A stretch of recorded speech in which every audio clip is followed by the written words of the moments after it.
Well, what do we know, everybody?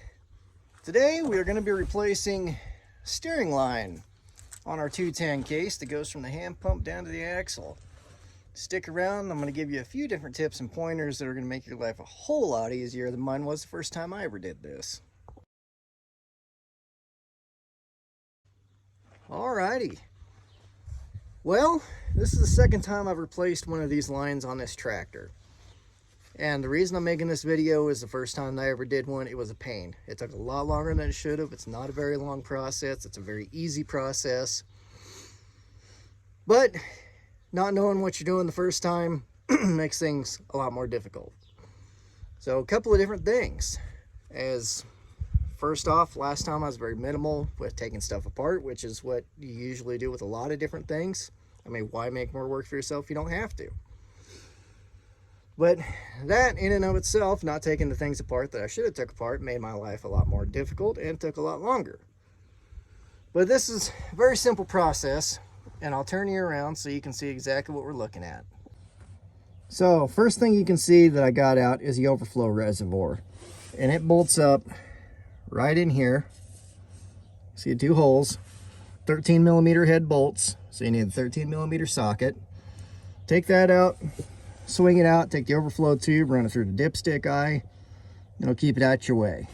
Second thing, this piece, pretty simple. You got 13 millimeter bolt there, 13 millimeter bolt there. You can see they're slotted, so it'll just slide to the side and it'll slip down, and then you can pull this out. Now you can see that once we have that piece out, we got a lot more room and we can see what we're looking at better, can't we? You can see where my hose is messed up down there as well. Now you can see your lines will run up, and then they run behind all that mess, and then they go back up in here to your hand pump. Now, before you get to that, you got a few different keepers here. You can see one right here, and then there's one off towards the front that you're not going to be able to see from this end, but you got to get both those off so the hose, or get the hose out of them. And then your next order of business is to get the hose off the pump, and I'll show you how we do that. Now, this is the part that I struggle with the longest, and I finally had a breakdown after like 3 hours and call Titan Machinery, and one of their techs really helped me out.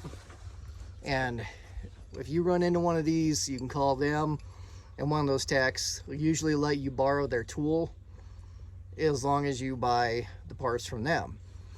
The tool you need is a quick release tool, STC tool or whatever they call it. This deal here is not what he had. It doesn't work near as good. What he had, he has different sizes of them. You slip in and it spreads that little deal out just enough, it'll pop right out. This thing here I got from Napa, and I think the package actually says for a clutch line or something like that, but it still works. You just got to mess with it a little bit compared to just sticking it in and pulling it apart. But these lines are quick connect that connect to the hand pump. The one that goes to the axle is the normal nut, but these are quick connects up here. So you can see our lines. You can see these little black things. You want to take your little tool here and you want to stick it on the bottom side of that black piece, just like that. And then on this one, I got to pull down on it, and then that pops right out. Pretty slick system once you know what you're doing. But now that we got that, we can go up to the front here, and we can take this one off. And then, after we take that one off, and that's a 15/16, then we can pull this line out. I always pull it out through the bottom. But you want to pay attention to how it's routed, because it's pretty tight getting it routed back up into where it needs to go. So pay attention to how it's run to make your life a lot easier when you're putting it back together. But I'm going to go ahead and undo this. So, like I said, 15/16. Just like that.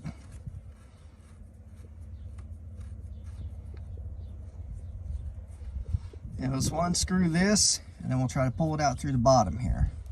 So you can see how that goes up through there. You can see the other keeper. All right, we've got our deal out now. Let's get rid of that. Now on our new one,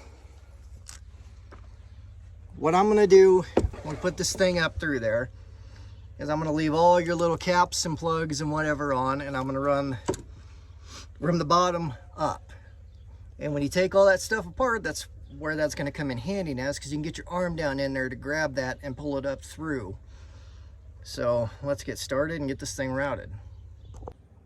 All right, you can see our new line, and you can see we got to route it up through that hole where the other one was. We'll worry about that keeper later. But we come out and look through the hole here, and you can see it. There's our new one. And you see that we can get our hand and our arm down in here now, and we can pull it until we're able to fish it back through here to get it up to the hand pump. So not too bad.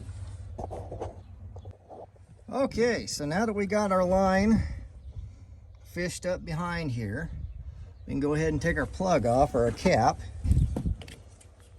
There we go. And then we just got to go and push it into our hand pump. And there we go. She's stuck in there. So now we're going to go back to the bottom side with this. We're going to pull that end down there and we'll hook it up. Now, I want to make a little point here before you tighten everything up. You see this guy here? Our little drive shaft cover, or whatever you want to call it, spins around. The first hose that got ruined on here was ruined because this caught it. And we should just take it off. Boss man don't want to. His deal. I don't care. But on these, you can see that's curved. So if you got something like that going on, make sure that's curved out to where this is not going to hit it. Otherwise, you're going to be replacing the same thing again for the same reason. We got that turned out now. Everything's run like it's supposed to be. So we'll go ahead and tighten that up and start putting things back in the keepers. Okay, now that we got everything back in the keepers, I'm going to go ahead, put this guy back on, and then I'll put the reservoir back in, close everything up, and then I'm going to go inside. I'm going to start the tractor, and I'm going to work the wheels back and forth, left, right, left, right, left, right, all the way. And that's going to help prime that line and get any air bubbles out that were in it, and going to be good to go. But it's fairly simple. You just got to have the right tools, the right know-how, take enough stuff apart, and it makes your life easy. I mean, this whole thing in and of itself takes like 5 minutes. Not hard at all, as long as you know what you're doing. There wasn't a video out there when I did it the first time to let me know, and I'm not a diesel technician, never done this before, so once you figure it out, it ain't bad. But hopefully this helps somebody. But anyway, guys, I'm going to get things finished up here. Remember to go back and forth your steering wheel with the tractor on to kind of purge the air out of the lines and fill everything up. But it's pretty simple. But any questions, let me know. Suggestions, let me know. But as always, guys, I thank you all for watching.